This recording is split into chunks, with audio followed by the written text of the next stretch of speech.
thank you everyone for coming this morning. It's a very exciting event. We're going to get started here. We have a couple things that we're going to go over, just to give you a little bit of what to expect. We're going to go through and just give you a little recap about the contest. We have our winners. We are going to introduce them, present them with some checks, and we're going to unveil the new name. We'll give some brief remarks about the name, and then we'll be available for some interviews, us, as well as the winners. So, as far as a recap, just to get everyone on the same page, this campaign actually was a multifaceted campaign that we ran. We realized that we needed to change the name now, given our growth goals, and Chris will mention a little bit more about that. But what we were doing is we were actually going to replace the name Lynchburg with another name or names, and we were going to intend to keep the same logo. And in exchange for that, we were going to offer the chance to win $25,000. So that's a little bit outrageous, but we wanted to be a little outrageous just so people understood that we were a little serious. But in order to convince people that we were serious, we had to have kind of a multi-channel approach. So that means television and billboards and radio and Facebook, which we wound up actually having quite a big response from. So we also had a secondary prize. So once contestants actually submitted their name, they got an email, and that email confirmed that they actually entered that primary contest. But also invited them to enter our secondary contest, which had a grand prize of $10,000. And we were going to award that to the person that shared their unique website address or URL to the contest with the most family and friends. And so that person we were going to get, obviously, we were going to give them $10,000 as well. So just a bit of numbers, just so everyone kind of understands the impact. We were thrilled with the overall impact that this had. The total participants in the contest wound up being 788,641 people. Contestants, the official contestants that actually submitted a name was 77,809. The unique contest name ideas, there were 49,245, so there certainly were some repeats. Total gifts sent on Facebook, I don't know if anyone heard about that, but there was a lot of gifts sent. There was actually 8,713 gifts. We're all tired of gifts at this point. The total states represented for contestants that submitted was all 50 states. We got all 50. And then we actually also had 76 countries represented that they submitted. So there were some people that didn't read the terms and conditions, but that's okay. Overall, we were absolutely thrilled with the participation that we got with this. One of our main objectives was obviously to let people know and invite the community to be a key and pivotal role in our current company as well as our future company. And it's an amazing opportunity that we wound up kind of inviting everyone, but we were kind of blown away just by how much the community really enjoyed this contest. It was an exciting thing for most people. They really took ownership of their suggestion, so it was really neat to see how much they went to bat for their suggestion and told people. So we wanted to let everyone know, obviously, that we need to change our name, and what better way to give some cold hard cash. So at this time, I'm going to... Thank you, Brian. Thank you all for coming this morning. This contest really has been so much fun. We had a lot of fun with it. One of the things that Brian did for me is he set up a screen share, and he had like a, I'm not a techie, but where I could see on my cell phone how many people were on our site at all times. So I was walking around with my cell phone like this, watching. But it was, it was just fun to watch the spikes. You could actually see when the commercials, TV commercials ran, because the numbers would go psh and come back down, and it was just, we had a lot of fun. As he mentioned, one of the things, I kind of thought that people would engage, because who doesn't want $25,000 for a 20-second investment? I mean, what do you have to lose? But I didn't anticipate how much fun people would have. I mean, I can't go anywhere to successful right now, and without people stopping me. It seems like 50% of the people I pass stop me and ask me, hey, you know, you chosen a name yet? Does the winner know? What's their name? Oh, come on, you can tell me.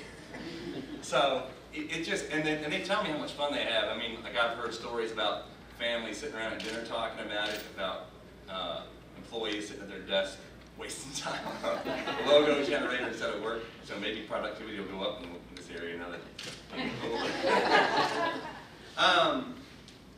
But yeah, I mean, the sheer volume of the response is, it just exceeded what we expected. You know, we've had a lot of fun. Brian's probably happy it's over, and he has been working his butt off for the last 3 weeks. I mean, he's been, I don't know, I didn't ask him, but I bet he's been working 80 to 100 hours a week because he's been monitoring all our social media, sending those 8,000 gifts he talked about. He sent them all personally, like individual responses, which is just crazy good. But reading back through them was a lot of fun because he was really witty, and people come back just to see what he was saying to people, which is really interesting. Another thing he mentioned is the size of the prize. We were concerned that if we didn't make it big enough, people would be like, eh, who cares? But if we made it too big, it'd be like, yeah, right. So, you know, but I think we got it about right, and it seems like people had a lot of fun.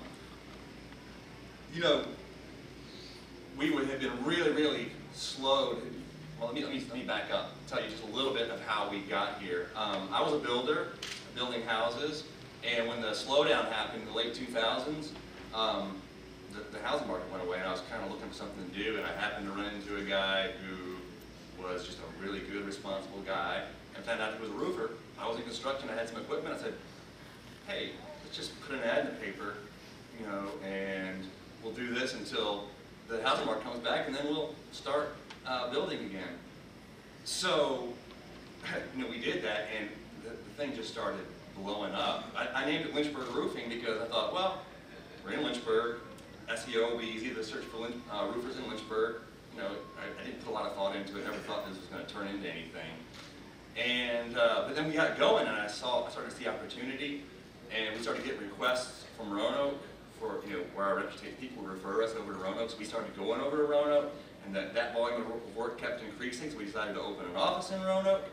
And at that point we were like, should we change our name? But no, it was just, we had such a good reputation, people were looking for us. We actually had a brief, I'm going to talk about trademarking a little later, but I learned about trademarking because one of the ideas we had, and we actually switched for a little bit, was we just made it Roanoke Roofing. Didn't check. Turns out there's another Roanoke Roofing, and we got a cease and desist letter, so we had to abandon that. Ultimately, we ended up deciding to stay with Lynchburg Roofing because we just didn't want to abandon our reputation. However, as we started growing to other markets, it became more and more apparent, because we grew into Charlottesville, and now we've started an office in Midlothian. It became more and more apparent that people who weren't finding out about us through referrals were really, really confused. You know, because we have to essentially, in our advertising, what we realized is we created a condition where we had to deliver 2 messages before we could even deliver our main message. We basically said, we're from Lynchburg. No, we're not from Lynchburg. Oh yeah, and we're good, and you should hire us. And so it made it very, very difficult to communicate our advertising. And one of the things, it was a little thought experiment that I did in my head that really pushed me over the edge, was I thought about watching a Roanoke plumbing truck go down the road here and thinking, would I call them? And the answer is probably not. So unless somebody referred them to me and said, hey, they're awesome, they're in your area, you should call them, they're awesome. So, you know, I make it sound like we arrived at this conclusion really easily. We really didn't. It wasn't until the idea was floated for doing this contest and trying to turn something that's normally negative, you know, a rebrand, into a positive, that kind of pushed us over the edge and said, hey, let's do this. And, you know, it turned out even better than I thought. I think we may be exiting our rebrand even more popular than we went in, which is amazing. So, you know, it's like we've taken something scary, and at least on the face of it, it looks like we're exiting. We've turned it into a positive thing. Yeah, so We are happy to get ready to reveal our new name. We believe that this name will pay homage to where we came from, but at the same time it will allow us to grow. We intend to continue to grow north up the eastern seaboard, and it won't hamper us. So, you ready, Brian? We're gonna do a big dramatic curtain drop.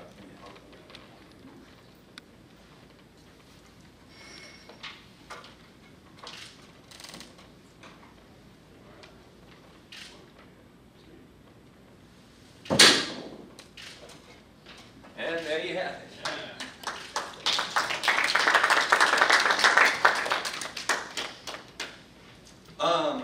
Cenvar roofing. One of the things that we had to consider, like I said before we dropped the curtain, we wanted something that would pay homage to where we started. Cenvar. I actually was speaking with our winner, and I'm going to introduce you in a minute, Lynn Wonderly, but she thought of it as Central Virginia Roofing, Cenvar. And it feels the need to be able to be trademarked nationally. I told you we had a little run-in with trademarks really early in the history of our business, and it's a pretty high bar, really. It cannot be descriptive, so like anything that describes roofing is 100% out. And it cannot cause any confusion in the marketplace. So it has to be dissimilar to any other construction company, really. So we got 40, I forget the exact figure, 49-some thousand submissions. Sorting through those was a heck of a task. I mean, we sorted them by letters and length, and then we sorted them alphabetically, and we could eliminate. But still, it was hard. And then we got it down to 2, and we got, in our executive team, we got this big fight about, which one we liked better. And ultimately, we ended up submitting 2 names over to our IP attorney, the intellectual property attorney. Those were Cenvar and Lyncraft, Lyncraft. So we submitted over the IP attorney. He came back with, it turns out that Lyncraft, there's 2 other construction companies in the Midwest that are named Lincraft. He said there's about a 20% chance that we could actually trademark that. And it takes about 4 months for that whole process to go through, whereas Cenvar was pretty much a home run. So we ended up deciding to move forward to Cenvar. Is there anything I missed? I don't think so. I mean, from the time the contest ended until we submitted those names over, I mean, you should see the whiteboards in our corporate office. They were just covered with just scribble all over the place. But we're thrilled to have our winner, our primary contest winner, as I mentioned earlier, Laura Wonderly. She's from Stanton, Virginia. She's from our Charlottesville market. Incidentally, the Lyncraft submitter, we never told him how close he came, but he was from the Charlottesville market too. So we're going to go ahead and invite her up here now and present her with the ceremonial check.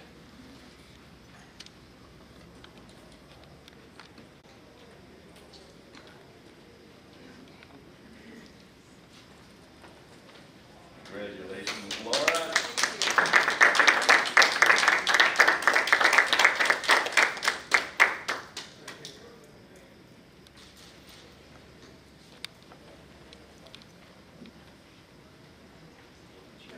That's yours.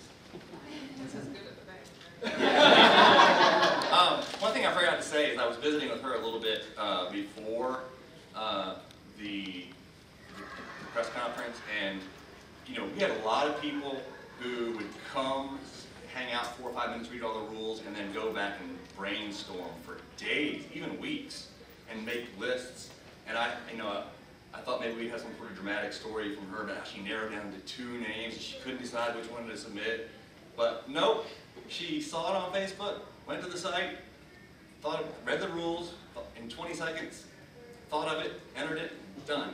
And she was the only, so like Brian said, we had hundreds and hundreds of names that had been submitted multiple times. Hers was the only submission that says, we actually had like 7 Cenvas, Cenva, but there was only one Cenvar, so she alone. All right, so congratulations, Laura. That was really exciting. Thank you. We're going to be indebted to you for a long time. But as I mentioned earlier, the $25,000 grand prize is not the only winner that we have here today. There was a secondary contest. As I mentioned before, the whole point of what that was is effectively someone that would get the most family and friends to go and submit a name or an idea. There were some people that wound up saying, you know what, I've got like 5 ideas and I can only submit one, so I'm going to find 4 friends and give them the name, and then we'll, split the check after, once everything's done. But our winner of that secondary contest is Tammy Tomlin, and Tammy's actually from Arrington, Virginia, right up the road, right between here and Charlottesville, and she got 85 of her family and friends to go directly from her link and submit through the contest. Tammy recently shared, actually, that she is recently retired after 30-some years, I believe, being in the school system, 4th grade teacher. She's also a cancer survivor. She beat that, and now she has $10,000 as a good retirement gift. So we'll bring her up, and then she can accept this check on behalf of moniker that she now has, the biggest fan.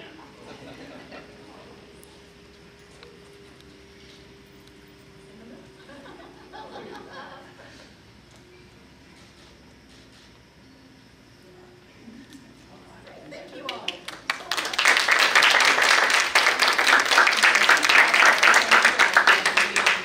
Hey, you are such a good giving company. Your success is well served. Thank you. So at this time, we really are concluding our press conference. If there were questions that we could answer that maybe everyone had. So, how did you come about with this idea? I just scrolled through Facebook, looking at my news feed. I saw the ad. My husband and I are renovating a farmhouse, and so I guess the roofing connection popped up, and I was like, oh, I can enter that. And I read the criteria. I saw what they were asking for, what they were looking for with regards to the size of the letters and the how many in the words, and it just came up, Central Virginia. I thought, well, how can we shorten that and make a name from it? So Cenvar, that's how it came about. Very good, very good. And you're from? Stanley, Virginia. Very good. Okay. I think that's good. Okay. Yep. It's good, CHRISGOOD. So, Chris, what made you want to rebrand yourself and go for a new name? Well, we didn't want to because we have such a great name and such a great reputation. But as we grew, we realized that we were spending marketing dollars to reach people that hadn't heard of us through referral, and that we had essentially put ourselves in a situation where we're delivering 2 messages before we can ever deliver any message about our company. We're basically saying, we're from Lynchburg. No, we're not from Lynchburg. Oh yeah, and we're good and trustworthy and you should hire us. And so it got really muddy. And even though we're overtly trying to do that, so many people were calling and saying, are you guys coming to Lloyd from Lynchburg? And that was a concern. It was a primary concern for a large number of our callers. So we knew that that's a major concern. There's probably people who aren't even calling. And then I also consider, if I see a truck in our Lynchburg community driving down the road that says Roanoke Plumbing without a direct referral, I'm not going to call that company because I assume they're from Roanoke and I'm probably not a priority. And so we just knew it was time to make a change. Why the name Cenvar? Well, it's a combination of Central Virginia and then the R for roofing. So it pays homage to where we started, our roots. But if you don't know that, it doesn't hold us to that region. So as we grow north, like we already have some work scheduled in Maryland. If somebody just sees Cenvar, it doesn't necessarily, oh, they're only do Central Virginia. So it pays homage, which we wanted to do, like a tip of the hat to the markets that have been so good to us. But at the same time, allows us to grow, wherever we want without creating questions. Why get the public involved in a contest? Because it was a good way to spread the word. So when a company rebrands, often people wonder, are they having financial trouble? Did they get bought out? Why are they doing this? So by making it a game and involving the public, it kind of, it multiplied our marketing dollars. I mean, to get the penetration into the market that we've gotten with this contest, to do that with just pure paid marketing would have been way more expensive. And we spent a decent amount on this campaign, but the reach that we got by involving the public, and we wouldn't have ended up with this name. And the truth is, we were brainstorming in our own office. Like, we just figured if we come up with a name that nobody came up with, we'll find the closest one and award that person. So we were doing our very best to come up with something ourselves. Like, we weren't just saying, okay, let it up to the public. But not only did it provide marketing dollars, but it provided a lot of good ideas that we would not have had. I mean, nobody had that idea. So, yeah, it worked out really well on both fronts. Great, that's all we need.